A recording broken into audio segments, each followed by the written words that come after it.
Well, it's great to see this whole group. And um, Alice, I don't know what you're saying about the subject today, because the subject today is the IRES team is presenting on their projects and sustainability.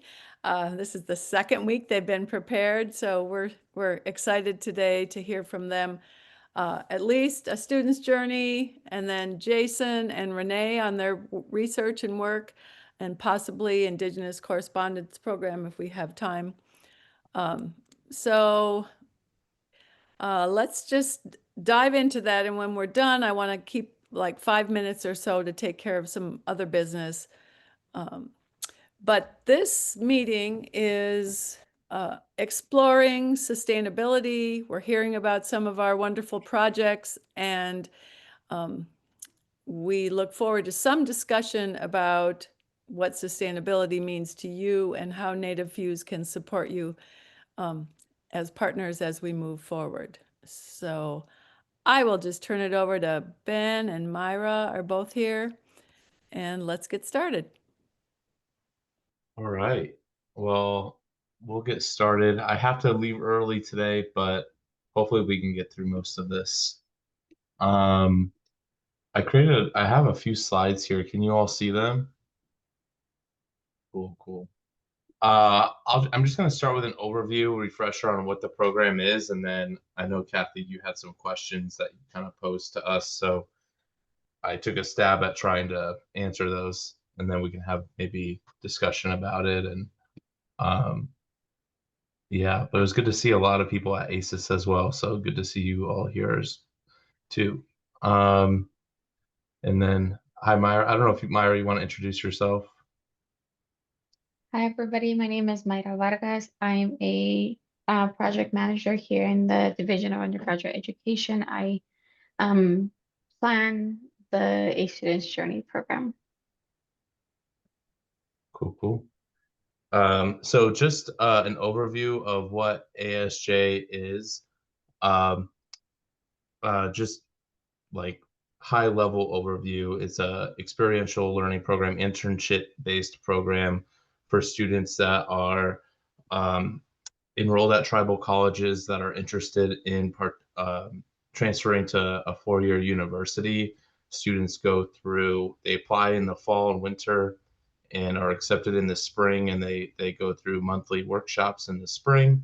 And then during the summer, they have a 5-week experience where they are placed in an internship with a faculty member based on their career interests. They also receive college credit for participation. They live in the dorms and get to have that whole experience. And then get resources to transfer into a 4-year university, hopefully the U of A, but not limited to the U of A.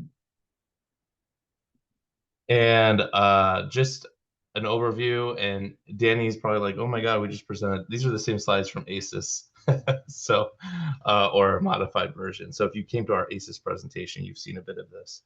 But over the years, we've kind of developed this framework of why we think a student's journey works. And just briefly, it starts with reciprocal relationships with our tribal colleges, but also with our community members, our faculty and staff that host interns, and our various community and campus partners that we continue to work with to provide a great experience for students, making sure the program is culturally grounded and responsive. ASJ is in partnership primarily with Don Otham Community College, but has expanded. And so making sure that Otham Himdag is incorporated into the program, and TOCC's core values, Shoshan, are incorporated into the program. And the program really aims to develop a sense of belonging, or promote the development of a sense of belonging for students at a 4-year university, to hopefully increase student self-efficacy in going to a 4-year university and graduating with a bachelor's degree. So a little bit more detail about what the program is and does. In the spring, again, our monthly workshops, these are on Zoom, and it just goes over the program, preparing them to um, do the on-campus experience. We also introduce students to concepts in environmental health, environmental justice, and social justice, and really just starting to get ready for the transfer to a four-year university. And then in the summer, students come to campus. They the first week is orientation week. They move in on a Tuesday. On Wednesday and Thursday, they do all sorts of things, meeting different people on campus, resources on campus. And then on Friday, we have a Meet the Mentor breakfast. They meet their faculty mentors and then go with their faculty mentors to wherever they'll be working for the summer.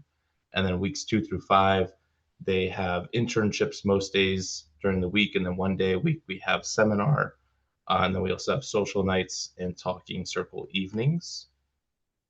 In terms of the internships, we actually accept students from any discipline. We've had students that are interested in law and business and teaching, in research, STEM, healthcare.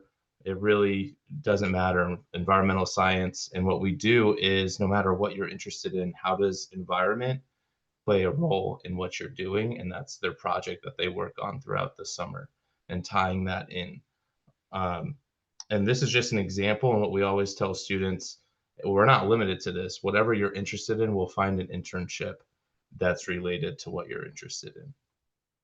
And this is just an example of what the on-campus experience looks like once we get past orientation week. Monday is our internship day. Tuesdays, students go to internship, and then we have social nights. These range from bowling, movies, going out to eat. We did some roller skating this year, mini golf, just something fun. And we always make sure it's not just the students. A lot of our students are older, they have families. So we say, bring your families, bring your kids, and we make sure that they're all welcome. Wednesday is another internship day. And then on Thursdays, we have a talking circle evening where we invite members from the community or past alumni to come share their journeys with the students and their lessons that they've learned. And it's just a really great opportunity for discussion. And then on Friday, we have seminar day. And then each weekend, we do a field trip around the community and get to know Tucson a little bit. We've done we've gone to the San Javier Co-op. We've harvested fruit from the saguaro cactus. The favorite is usually going up to Mount Lemmon and learning about the history of Mount Lemmon. And then this is the opportunity or the benefits and opportunities for students.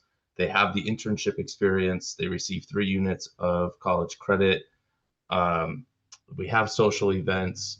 They get access to the rec center, our library, all the resources on campus or financial aid and scholarships. They receive $1,500 in stipends to cover any expenses so that they don't have to work in addition to this. And then we provide additional stipends dependent on if they need gas, travel, if they have children, childcare, and food stipends as well.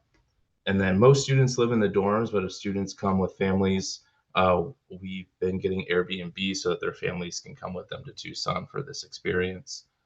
And then students receive advising and also near peer mentorship when they participate.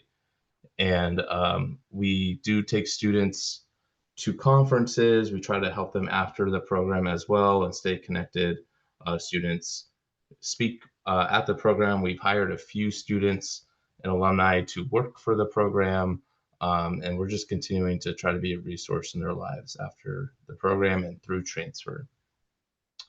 And then these are the questions, Kathy, that you asked for, and it's a good place for discussion. In terms of sustainability, I think one thing that we want to see on our end is the institution investing in this program and some sort of way to have a more stable funding, but also in continuing our partnerships and growing our partnerships, meeting with new TCUs. Funding, particularly in student support, is always something that we could use: stipends, tuition, travel, getting to campus. And then one of our gaps is our capacity. I think I'm throwing it out there, and Danny and Myra, you can feel free to clarify, but I feel like our capacity is 25 students, and there's more than 25 students that might want to be transferring to a four-year institution. So what can we do? to expand past 25 students. And then when thinking about this on a national scale, are there ways that it could be replicated with our partner institutions?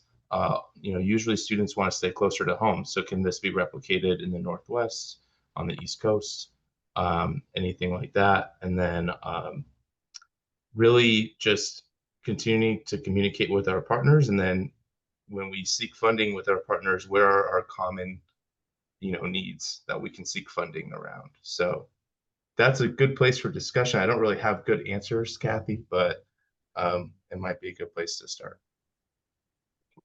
Yeah, that's a great place to start. Thanks. Thanks, Ben. Okay, let's take about 5 minutes for some discussion here. Any comments or thoughts from any of you first? Thanks, Ben. This is Carletta. I have a question. Yeah. I was wondering if you do evaluation for your programs, and if so, how do you do it? And have you tracked the longitudinal success of the students as a result of the ASJ program? And Yeah, we tried. Yeah, go ahead. We try to. We have various ways that we evaluate the program. We do a number of pre-post questionnaires in terms of just measuring, what students gain in terms of knowledge and self-efficacy and sense of belonging. And then longitudinally, we try our best to stay in contact and track students if they end up transferring. And what they end up doing. It's easier said than done. We're actually hosting an alumni event in a couple weeks, and we hope to have our alumni all come back to campus and do a survey so that we can find out more definitively where they ended up and what they're doing. A lot of our students end up going to the U of A, and we do tend to maintain contact with most of them. And we follow them on social media, hopefully on LinkedIn soon as well, is another way that we do that. And then I did have a slide too, just if we wanted to look at impact as well. We've had 60 students total that have participated since 2021, representing 15 tribes. 23 have graduated from their TCU. 18 we have been able to take to national conferences. We've engaged with 70 campus and community partners. And of the students who have completed their associate's degrees, 82% that we have been able to track have transferred to a university. But I think our big next step too is making sure they get the bachelor's degree, not just transferring. Wow. Well, your project is just, I've thought from year one, an excellent example for the Native FEWS Alliance, academic transfer barriers, addressing those. And I love that you have some numbers. We'll be in touch with you about that. I just want to ask you to say something about that the students can go to other four-year institutions. Yes. We had a tribal college student do that this last time, right?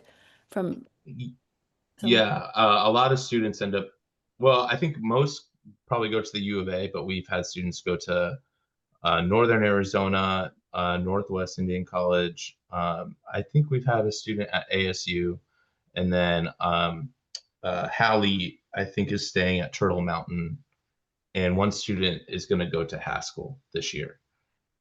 So yeah, while it'd be great if they went to the U of A, students can be interested in going to any institution. Well, you mentioned 3 tribal colleges there. So 3 of the tribal college students ended up going back to their tribal college for a 4-year degree. That's interesting. Alice. Oh, thank you for the update. This is just great news to get this update, and that you're working on the sustainability model. I would think University of Arizona is really benefiting from this program and would help to support it. But I was just thinking of other universities, and given probably it's best for you to continue working to local tribal colleges through University of Arizona, if some do want to consider transferring after 2 years, how could you think of a business model where participating universities can participate in your program to recruit students or to have some events as well? That might be a business model in addition to expanding the places the students might go. Yeah, that's a good question. I am totally open to ideas like that, and I don't know what that would look like, but I'd definitely be interested in exploring that. Yeah, that sounds like something, if we're at a retreat or we happen to have a meeting to do some brainstorming and planning for how we could replicate this program at other institutions. That's really Well, I Yeah. would suggest why wait? I mean, maybe let's form a pilot concept. For instance, Yeah. you're sending students to an ACES conference or something else, or let's say one of these schools is at that conference. I mean, there might be a fee for participation. hmm And there might be models that exist. I know in other programs that we have run, we've done like a sponsorship kind of thing where someone might sponsor a certain number of students to participate or something like that. Excellent work. Thank you. Thanks. And I think there was a comment in the, well, there was, yeah, in the comments. Carletta, we are currently working on a publication with a tribal college journal. I think we're set to be published in the spring edition, correct then? Yeah. So we'll be sending that out once it comes out. Well, let's keep that idea about replication alive, Ben and Myra, and let's maybe. Yeah. And if there are like other universities that would want to, partner with TCUs to do something like this, I think that's a great way to expand it. Because as I said, the capacity, just in terms of the faculty that are available on campus and funding and all that, I really can't see more than 25 students participating in a given summer. So if there are ways that we can replicate this at other institutions, I think that would be beneficial. Okay, great. It's very inspiring. All right, can we move on then? I know we could talk about this for a long time, but we'd love to hear from Jason and your work with the Star School. Oh, I do have a quick announcement while we're at it. And I don't know if Myra, if you can share the link, but our applications are open for this summer. So if you can share this opportunity with your students, we'd appreciate it. Really enjoyed that presentation. It's a really big deal. I just wanted to say a student's journey. Some of my work has been looking at all the transition supports that are available in First Nations universities in Canada, and live-in experiences, while identified as an amazing support, like the funding is typically not there to have something like that on a consistent basis, but it's it shows up time and time again as like one of the most important ways to increase the numbers of students making that transition into post-secondary. Because what we're seeing a lot is, for some students, it's a lot, like especially leaving community, in terms of dealing with culture shock and academic shock at the same time. So easing that transition it's huge. So thank you, Ben and Myra. So the context I'm going to keep really brief, because most people should know of Star School by now.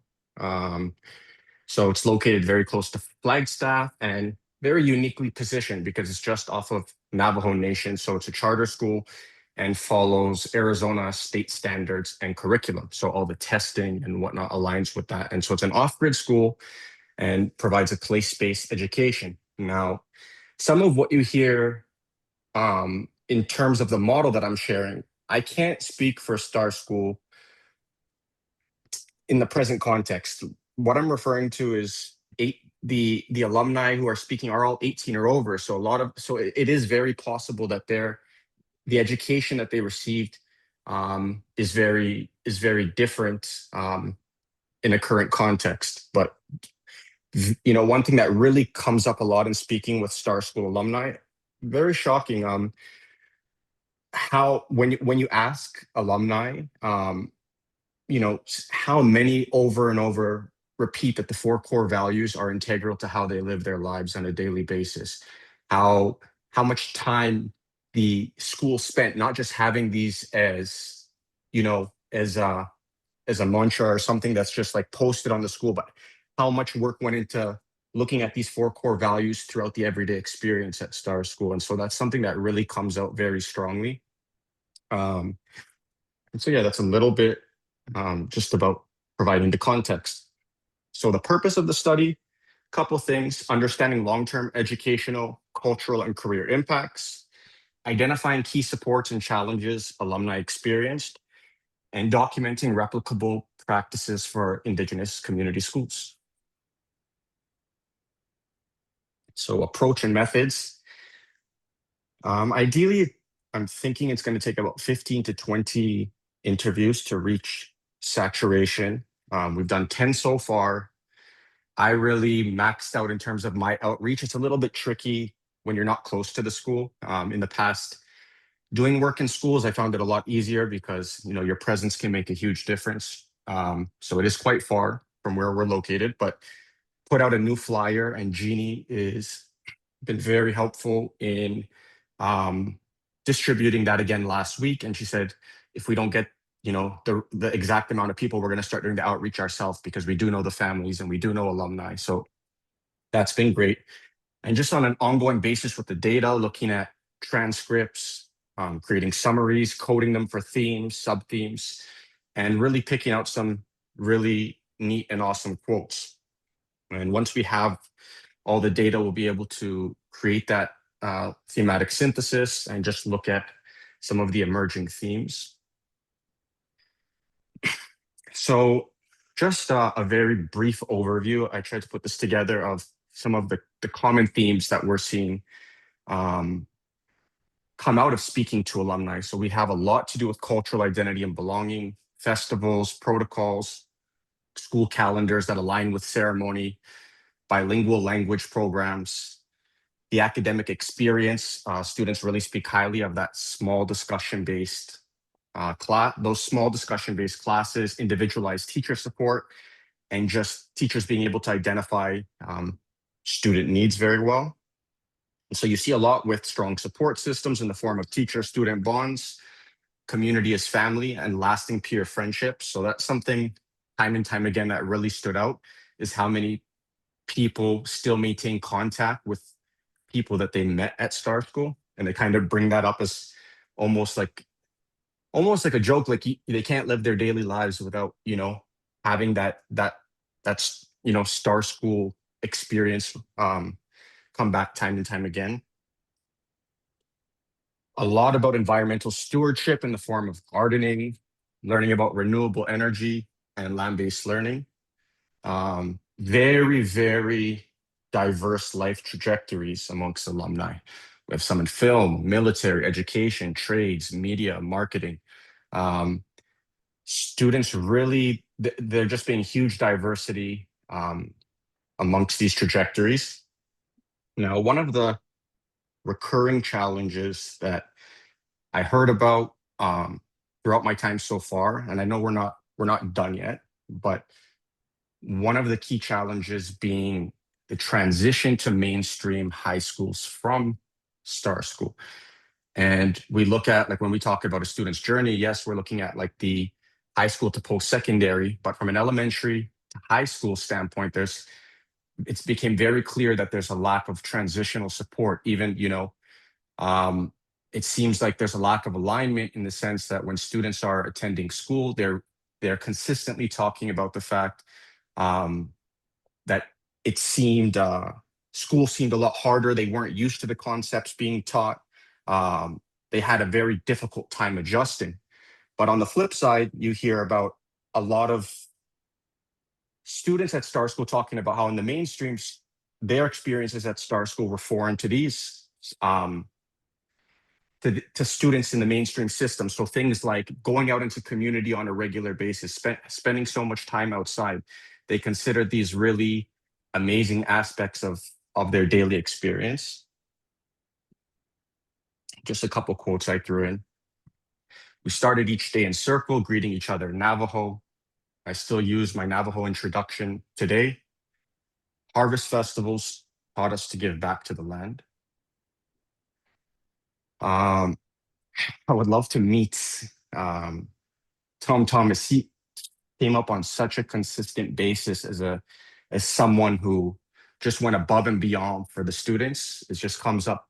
I can't tell you the number of times. I would say almost consistently, students all around talk about this specific teacher. Connecting with the parents, staying after hours. Here you can see Tom Thomas stayed after hours to tutor me even after I left. Small class sizes meant we were really seen. And then we had some students talk about the kind of counseling support, tapping, socio-emotional learning practices, and just helping students manage difficult things. So socio-emotional learning was definitely talked about as something that was a consistent theme as well. We learned to grow food in the desert, and that stayed with me. Film projects at STAR led to my career in media. My preschool friends are now mentors in youth programs. And then some of this is redundant in terms of the career pathways, but we have identity and confidence, so sustained use of language and cultural protocols, and a strong sense of Native identity. So we hear, time and time again, we hear students who started to connect with their Navajo identity once they attended Star School. It wasn't necessarily part of their upbringing, but they were very much immersed in culture at the school. Like I said before, longstanding community networks, and just, alumni giving back in terms of being mentors in their current roles. And I already talked about this, but the primary challenge with that transitional piece to high school. And so next steps, just to, in an ideal sense, interviews will be done this and next month. It's just a matter of having people reach out, because it's pretty straightforward conducting the interviews. But continuing to code, continue to do the thematic analysis, wrap up interviews, and then start to bring together some of these alumni stories and key quotes, with the ultimate outcome being like a publication. And also, I really want to give back a yearbook style piece to alumni to kind of have something to, just a tangible piece. It was very clear. A lot of alumni were so happy in the sense that, it's not every day I get to reminisce on my Star School experience, but I'm really thankful for that opportunity. And that came up a lot. And so really just conveying the impact that the school has had on alumni. I went into this trying to remain as impartial as I could. And, overwhelmingly, I can say that students talk about a positive experience and what this meant to them. So that's something that I'm kind of thrilled about. And it's been, so overall, it's been great talking to alumni. And that's just a little bit about where I'm at right now. Wow. Hallelujah. Emergent themes already coming. This is fantastic, Jason. And your timeline is perfect for us. Alice, comment? Jason, this is really exciting to see the progress you've made. I had a couple of questions. One, I know Shelley Valdez has gone to the school and has done some kind of evaluation, and have you built on any of her feedback on that? And then also, I would like to follow up with some questions about the potential for other people to maybe follow some of your protocols that are doing K through 12 work. But Shelley, I see you're here. Might you say something about your review and how maybe this could feed in? Thank you. Hello, everyone. Jill is on the call too. She can also chime in. initially our support for the Star School was to provide them training on Indigenous evaluation processes. So we have, and including Cheryl, if Cheryl is on, she can, oh, Cheryl, you're on. You can chime in. Rita, and Rita went one summer during the teacher workshops, and it was well well receptive, the evaluation training, and they followed up and they asked us if we could do another round for the following summer. So it wasn't around collecting any data, it was to provide them tools to collect data and using modeling our rose, thorn, bud, and roots process to respond to the professional development workshops that the teachers were receiving. So I hope that helps. Jason, did it help? Yes. No, it did. I didn't know about Shelley being present at the school before. So that was new to me. And also to add on to that, there were some, I forget the name of it. It's been a while. When I started when I started the work and started going to some of the literature reviews, I did look through a study that was previously done at Star School, academic publication, to kind of familiarize myself. And yeah, apparently, I think it was with Sean, he was saying that there's a CD he wants to get a hold of. He doesn't know if he can, but it has a lot of the context pieces and the intros about kind of like some of the documents that are fundamental to Star School opening. Jason, I just want to reiterate Alice's point that there may be an opportunity for us to replicate your protocol with other longitudinal looks at student journey. So we'll continue that offline, but when you're nearing the end, if there's something we can do to help celebrate or disseminate, or please let the Native FEWS leaders know. And I'm going to move us along here so we can make sure we give a good 10 or 15 minutes to Renee. Renee, are you ready? Yes, I am. Thank you. Thank you, Jason, for that, and for Ben. I got a little bit of time to get present, so I appreciate just listening to you all's work and learning from you, and I look forward to hearing.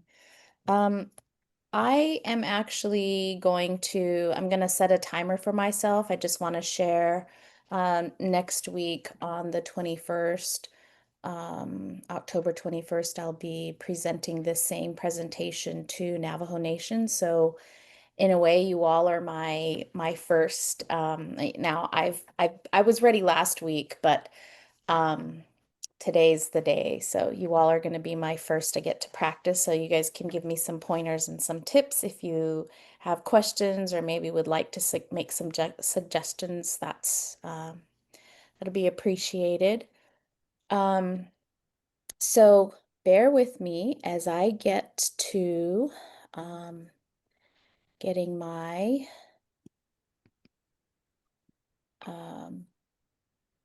my presentation ready. So here we go. Hope I don't go over my time because we're allotted 10 minutes.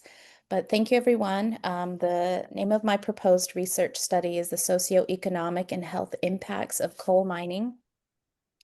And I think I might be on a fast timer here. But this research is, I am an NIEHS T32 fellow, and so my research is through NIH, but I am a postdoc through the University of Arizona's Indigenous Resilience Center. And my co-PI is Dr. Chief. And one of the, I'm going to go back to this. I don't know if I can, dang it, I'm not able to. I didn't get to share with you all the complete title, but the socioeconomic and health impacts of coal mining and well-being of Dene residents living within the Peabody Coal Lease area using the Dene Health Model.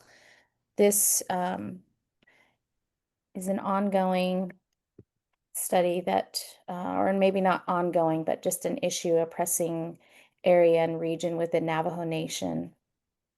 And building off of research conducted by Khan, John, and Kothan, I found the Dene well-being and the Dene principles of Hojong particularly of interest for my own personal area of interest and research.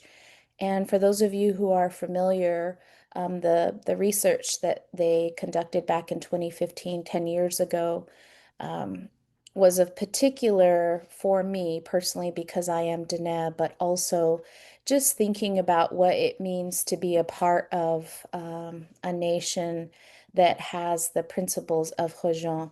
And so for myself, this is becoming a passion. Dr. Chief had shared, this was something that she had been working on, and of course she is from the area.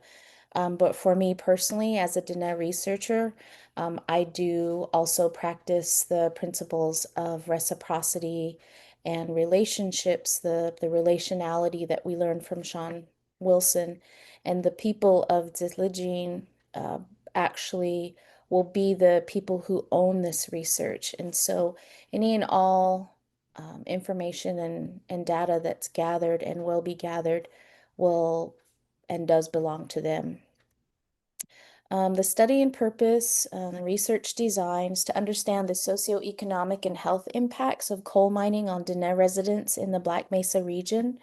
The research will be mixed methods, so it involves surveys, focus groups, and interviews. It is guided by the Dene education philosophy and cultural values. And again, the principles of Hojong fall within. It's, centering Dene wellness principles of Hojong and K'e, which is our word for kinship. So the extension and the community-based research and design. Dr. Chief is from the area, so she is familiar, has familial bonds, relationships, and it's basically her community that she grew up in. Whereas I may be Dene, but I am a guest in their home, in their backyard. So practicing all of those principles of being a guest in someone's home, but also understanding and knowing the unspoken laws, the cultural unspoken laws, and weaving in the research. Personally, I took some time to think about this and how much it meant to me after. Again, this is a research proposal that Dr. Chief had been working on, and really, it's really become something personal for me. I had to go out this summer and meet members from the community through nonprofit and Black Mesa United, which also Dr. Chief is a member and part of. I learned some things. So in that process, again, just hearing, what little time I spent there, I spent very intentional time, but I learned that there are generations of coal mining on Dene lands, and you hear about when you read about it, but when you hear members from a community, it really made this more personal for me. And then learning, residents sharing some of the experiences they had from the land, cultural loss of gathering areas, and also, and gathering meaning, piñons, or even going to water their horses, their cattle. They have to drive further today to get water. One elder shared that it takes 2 hours for him to get water and then to get back home. And he does that twice a day sometimes. In the summertime, he did have to do that. And just the realities of how mining affected their water resources. And then also listening to the elders speak of what it means to them for the last 50 years, which was conceptual for me because I had, in my mind thinking, wow, they've been dealing with this since 1967. That's before I was born. Really made me think about what does this study really mean? And where am I coming from when I speak? And I shared being a guest really was humbling for me this summer. I had a very humbling moment. And so that's why this study matters to me today. Aims of the study are to assess health and socioeconomic harms experienced by residents, to identify traditional and community-led coping and healing strategies, and to develop recommendations rooted in cultural and local knowledge. The communities that I will be working with are the Forest Lake and Kayenta chapters. I did present 2 resolutions this summer. That was a part of the humbling. I learned what it means to be a guest and a relative, an extension by friend of a friend, and had to partner and work with the Black Mesa United. And that was really an honor for me. I'm really thankful for that. But research, again, is grounded in the principles of relationality, the respect, and also the responsibility of what we give back. And for me, just setting up time to listen to the people and also asking them to share their story in a focus group. And that is optional. They don't have to participate if they want to. But in working with my colleagues, Dr. Bruce, and also our research associate, Ruth, we were able to develop and pick up the survey, listening sessions, and questions that would be a part of the research. The research is only for those who identify as Diné that are 18 plus, those who reside in Forest Lake or Kayenta, and they will be given consent forms. And where it's needed, we'll have Diné translations. There will be no biological specimens.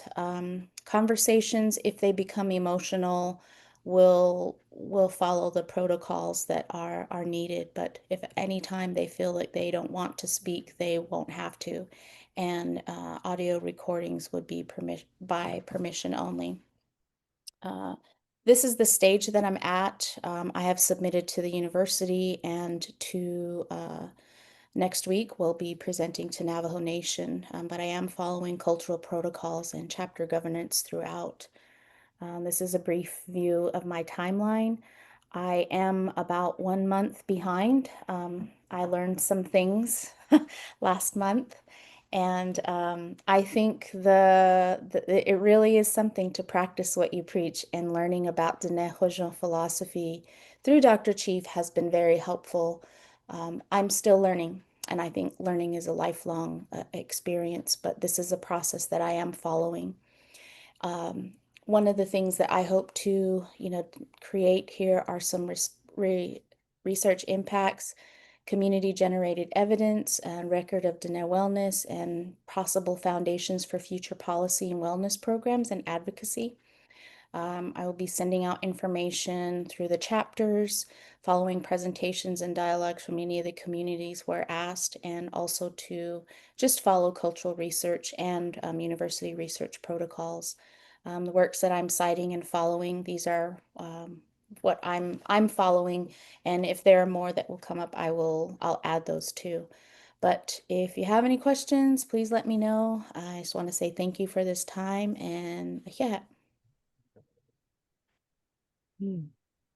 Right. Looks like you're right on time, Renee. Woo. Good job. Got 11 seconds left. I wanna I don't want to go through so fast next week, but I've been practicing that. So yeah, I think just listening to having sat on 2 Navajo Nation IRBs, they're pretty long meetings, and depending on where you're at on the agenda, I've just learned that short is sweet, and just in observing. So yeah, thank you, everybody. If you have any questions, please let me know. Yeah, I think we have a few minutes here for discussion. Such important work, Renee.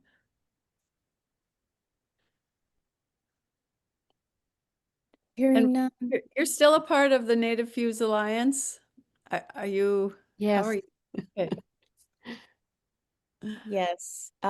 Here you are, but Yeah. I think just having to get out, you know, IRES is it is, and Dr. Chief is a significant person through this, and I wouldn't be able to do any of this without her. So, being through the Native FEWS, I hope that if there's anything that you had questions or curiosities or even inquiries, please let me know. I see Timberly's question there. As part of the approval process, do you have to provide the interview questions in advance? Yes, I did, and I do, both through the university and to Navajo Nation. Yeah, they were all vetted and questioned and cleared and clarified before I could submit. And Navajo Nation won't accept applications that haven't been accepted by the university. So it's a tiered process. Great.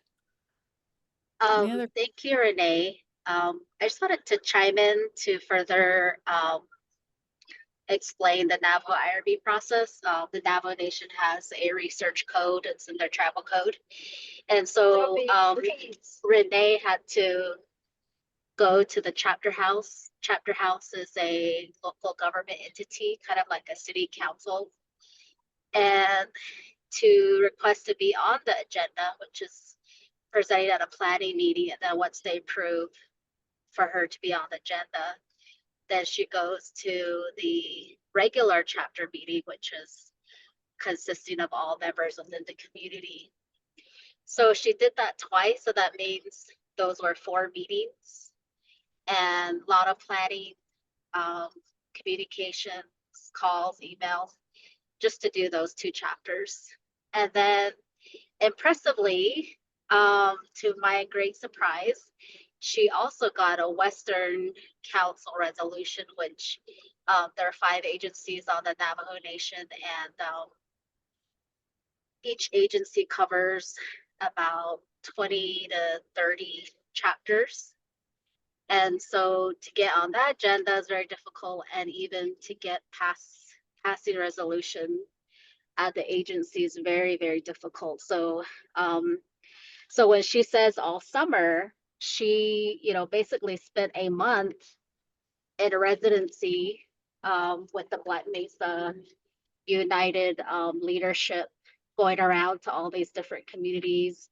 She also did a listening session. She went to one of the workshops they held, and then also traveled to the Navajo Nation Winter Rock to meet with the president's office. So it was a lot of trust building, a lot of interaction, communication, requesting approval. So I just wanted to expand further on that to kind of give an idea of how much work it takes to just to get the 2 travel resolution. And she also got a resolution from the Black Mesa United as well. So she did a presentation to them as well. So now she's going before Navajo IRB next week, and it's a very intense process. So going through the Navajo IRB is no easy thing. Thank you. No, it's not. Thank you for that, Dr. Chief, because as I think back in reflection, um, it was, and I think that was why I was sharing, as humble as I can be, that it was humbling. It was a very extensive process, and I didn't realize that until now. But and if you know me, I can be, I don't know. I like to think of myself as hot sauce. And I had to I had to not take hot sauce and approach it with a lot of honey, and to learn, to be a guest and to truly accept. And I think Dr. Chief was gracious in explaining that to me, because probably in any other place, um, I also witnessed non-native researchers present to Navajo Nation and literally get told no. And so it was really big for me to just witness those things, but made me want to dot my I's and cross my T's. So and so just yeah, thank you. It's learning at its best, the best way I can describe it. So Well, thank you. Renee, next week, please have someone let us know how if the approval process goes with the IRB. Good luck. Okay, we want to take the remaining few minutes here. We have 2 or 3 items. The first one is an important one with, we want to look again at this meeting time. Some have said that because of daylight savings time coming, it's going to be a challenge. So I guess the question is, how does this meeting time work for you, and do we need to change it when the time changes? In Arizona, we know you don't.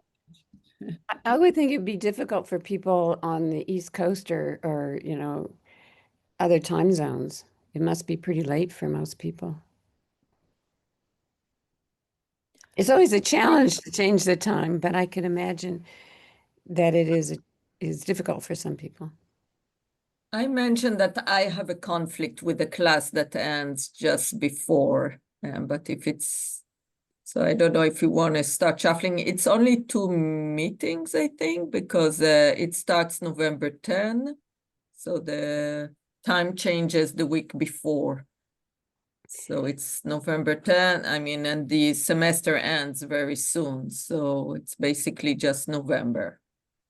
Well, it's the people that aren't here you need to talk to. So I created, I can share when to meet. Oh. That's the best I can do, and share it with all the list. But again, if it's only me in here, then maybe I'll just skip 2 meetings. And Well, is there anyone else? I know, Anne, that let's see, you mentioned Jennifer had a problem with this time. Is there anyone else that wants to talk about changing the time? Well, I have a conflict the last Friday of every month, which means I would meet the 27th meeting, which is when I understand Native Pathways might be presenting. this is Monday. October 27th is a Monday. Right. So you said you have conflicts on Fridays. These meetings. Oh, I meant Monday. I'm sorry. Yeah. I was going to announce that our seminar is this Friday, and so I was merging those two thoughts. So I did put it in chat that the in Indigenous Research Method seminar is this Friday, and it's on K through 12 education. But at the fourth Monday of every month, I do have a conflict. We can change our presentation if that's the one you want to be at, Alice, to the 10th. Isn't that the next one, November 10th? The next one is, we're skipping every other week, right, Kathy? No. Right. It's November 10th. We're happy to do that. Well, I'm worried that it's delaying the statements of purpose, but I'm thinking that we'll just use the general guidelines for that for the contracts. Yeah. I mean, it's to present